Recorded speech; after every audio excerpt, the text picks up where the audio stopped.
Hey everyone, thanks for tuning back in to mattsteinway.com. So if you're thinking of selling your home and you're not sure whether you should choose 1, 2 or 3 agents, multiple agents, like what do you do? Do you go with 1? Do you go with 2? See, you might think, well, let's talk about the likely reasons that you would do that. You think if you choose 2 or 3 agents, you're going to get more coverage, so you're going to get more buyers and they're going to meet more people, so that's a valid reason for doing that. The other thing is you might get more attention because you have like 1, 2 or 3 agents all paying your home attention and working on selling it, definitely. Or you might like 2 of them, say. So you might just like 2 of them and think, I can't really choose. Or a couple might have a good track record and you think, well, I want both of them working on my house. Let's talk about the pros and cons of this. So, multiple agents is a good idea initially, I think. It's a good idea initially. It's like you've got a couple of agents that are really, well, let's just talk about 2, all right, rather than 3. So you got a couple of agents all eager and working on it maybe, calling people. But here's the thing, it's called an open listing, by the way. So if you list with a few agents, so let's not talk about 2 now, but let's talk about 3 agents, for instance, it's called an open listing. And what an open listing means is you're non-exclusively listed with somebody, or anybody. So you can list with 2, you can list with 10, you can list with as many agents as you want. You can sell it yourself if you want as well. That's what a non-exclusive or open agreement is. Now the thing with this is it's a very, it doesn't have a lot of focus about it. And what I mean is when you've got, say, we won't talk about 2 agents, we'll leave that aside for a minute. We'll talk about 3 agents. So let's say you appoint 3 agents to work on your property. The thing with this is, if it's listed as an open agreement, which it has to be with 3 agents, so who's responsible for your sale? Is it Johnny? Is it Sally? Or is it Peter? Who's responsible for your sale?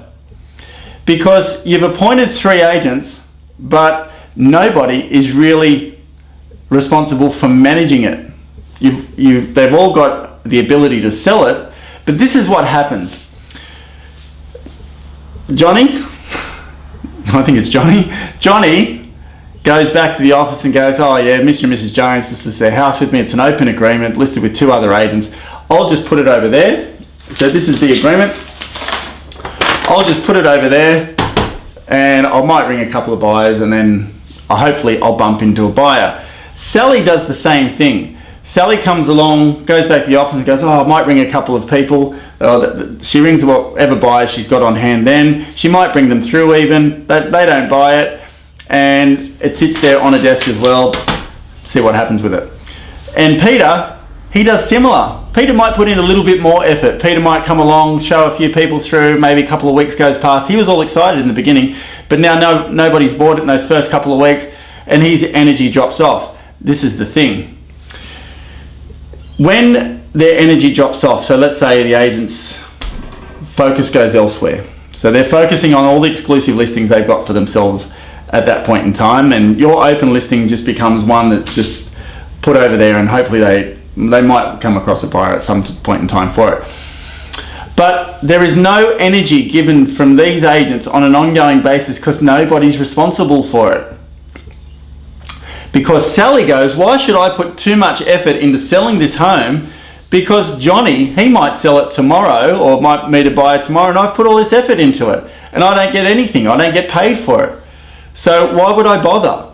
And Peter's thinking the same thing, and actually Johnny's thinking the same thing. So what happens is nobody does anything and the open listing just sits there and you think you've got 3 agents working on it, but really they don't really give 2 hoots about it because they've got other ones who owners have appointed them as exclusive agents that need their total attention, focus and energy because they know if they put as much energy as they can into focusing on their exclusive listings, that they are able to manage and control and work with the buyers and take time in managing the outcome, they'll get paid for it.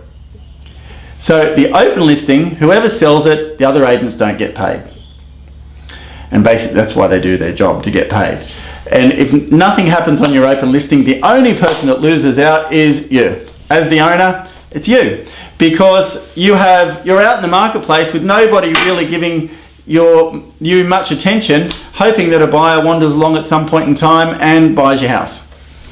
And in the current marketplace, you need effort, you need energy and focus to get your home sold, that's for sure. So you need attention to get your home sold. So an open listing sounds good logically at first because it seems like you've got multiple agents working on your property, but really you could quite easily find yourself in no man's land with nobody really caring that much about your listing, and if they happen to sell it, it's just good fortune to them and they sell it, but most of the time they don't sell, and you end up appointing an agent as an exclusive agent anyway, because somebody says, hey, Mr. and Mrs. Jones, your property's not going anywhere, you've been on the market for 3 or 4 months, why don't you list it with me exclusively and I'll give you all the energy and effort that you need, and you think, oh, that sounds inviting, I'll do that, when really you should have just done it from the beginning anyway.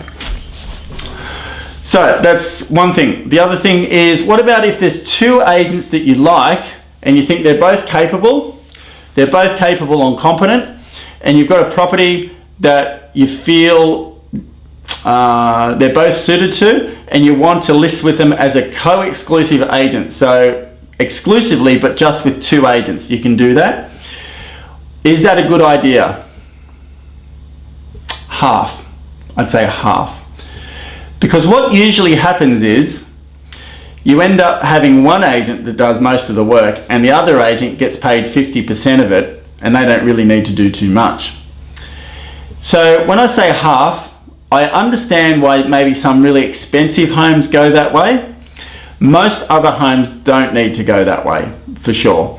Because, I was going to talk about managing it.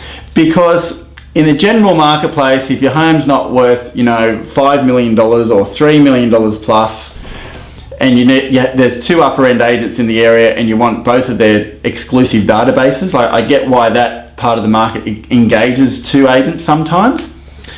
But in the general, so the lower, the medium, and even towards the upper end market, you only really need 1 agent. You need 1 agent to manage everything about your property sale from go to woe or go to complete. Because there's 1 person responsible for your keys, for your photos, for your feedback, for your progress, for your photography, for your the change on the websites if need be, the energy around your home, the focus around your home, the dealing with the buyers, the strategy around negotiation. There is 1 person that you've appointed as the agent of choice to help you navigate through the marketplace. That's all you need, for sure. Does that rule out the rest of the marketplace as the other agents' buyers? No, it doesn't at all, because there is only 1 market, only 1 marketplace. We all deal with pretty much the same buyers at different times, but if you market your home effectively, anyway, if you market your home properly, the buyer is going to see your home. Now let's talk about another agent. So let's say another agent bumps into a buyer that would be interested in your home, and you've only got 1 agent working on it exclusively. What's going to happen? Is that buyer or agent not going to bring the buyer through your home? No, they're not. No, they're not going to not bring your buyer through your home.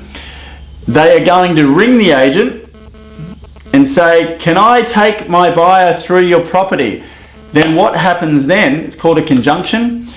The agent that is working for you works out a split of the commission and gives it to the other agent if their buyer effectively buys the home. That's what happens.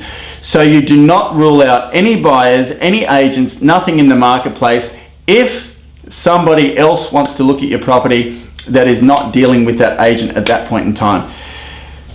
And even if that agent over here, that buyer that's working with the agent over here doesn't contact the agent or something like that, that buyer will find your property. I know it. They will find it. There is far too much technology these days for the buyer not to find it. And if you've marketed it correctly, as I mentioned before, the buyer will see it. That's what marketing's about, letting buyers know about your property. So, are multiple agents a good idea? Not really. No. I was going to say something else about multiple agents, but I think I've summed it up. Multiple agents are unnecessary. Just choose one great agent that you think is going to do an amazing job and is going to look after you and direct your investment through the marketplace and help you navigate through the marketplace, and then help you achieve the best possible price. Then you've only got one person to talk to, and you form a little bit of a team, and away you go, and your property will sell. Hope you got a little bit out of that. Question of the day today. Question of the day. In America, they have a thing called an MLS, which is multiple listing system, where you pop your listing on the market and every agent has access to it, but you only have one agent as an exclusive. No, let's not do that. Question of the day, it's not really relevant here, it's America. So, question of the day today. Question of the day. See, sometimes I start the videos and I don't do the question of the day and I just think of it as I go. But question of the day today. All right, if you're dealing with an agent, would you like to be spoken to every day with feedback and a progress update? Or do you think twice a week is enough? Or do you think once a week is enough? What do you think is enough communication during the handling of your listing or the sale of your property between agent and owner? Love to hear about it. Thanks for tuning in. And as always, helping make this real estate world a much better place. See you on the next video.